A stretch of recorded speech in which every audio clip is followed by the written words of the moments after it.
Hej! I den her video vil jeg vise dig, hvordan du installerer dit brusehoved fra Shower Labs. Inde i boksen der har jeg mit brusehoved og mit filter. Og hvis jeg tager brusehovedet ud, så kan jeg skrue enden af.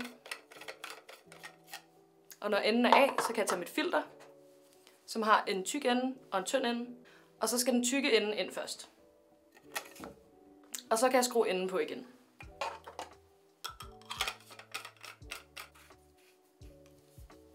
Så er jeg hoppet i badet, og så tager jeg mit gamle brusehoved og tager det af. Og så skruer jeg den af fra slangen her. Der kommer lidt vand nogle gange. Ja. Når jeg så har skruet det af, så kan jeg putte mit Shower Labs brusehoved på det.